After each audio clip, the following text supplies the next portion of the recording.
നമസ്കാരം. ചിഹ്നമാണ് വലുതെന്ന് ആന്റോ ആന്റണി പറയുന്നത് തോൽവി സമ്മതിക്കുന്നതിന് തുല്യമാണെന്ന് പി.സി. ജോർജ്. വോട്ടിംഗ് ദിവസം വൈകുന്നേരം വസതിയിലെത്തിയ എൻ.ഡി.എ സ്ഥാനാർത്ഥി അനിൽ ആന്റണിയുമായുള്ള ചർച്ചകൾക്ക് ശേഷം സംസാരിക്കുകയായിരുന്നു അദ്ദേഹം. ചിത്തഭ്രമം ബാധിച്ചതുപോലെയാണ് ആന്റോ ആന്റണി സംസാരിക്കുന്നത്. ആരോപണം മാത്രമാണ് അദ്ദേഹത്തിന് പറയാനുള്ളത്. വോട്ടിംഗ് യന്ത്രത്തെ കുറ്റം പറയുന്നതും തോൽവി ഉറപ്പിച്ചതിന്റെ ഭാഗമാണ്.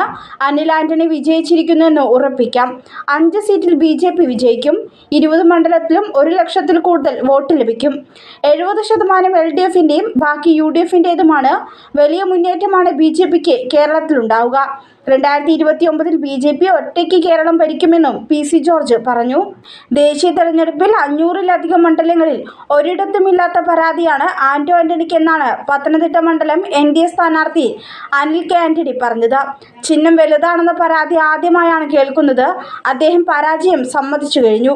ഇന്ത്യ മുന്നണിയിൽപ്പെട്ടവർ 2 തെരഞ്ഞെടുപ്പുകളിൽ മോദിയെ പരാജയപ്പെടുത്താൻ ശ്രമിച്ചെങ്കിലും നടപ്പായില്ല. കേരളത്തിൽ ഓരോ മണ്ഡലത്തിലും ഇതിന്റെ പ്രതിഫലനമുണ്ട്. ജനങ്ങളെല്ലാം മനസ്സിലാക്കുന്നുണ്ട്. ബി.ജെ.പിക്ക് 370-ലധികം സീറ്റുകൾ ലഭിക്കുമെന്നും അനിൽ ആന്റണി കൂട്ടിച്ചേർത്തു.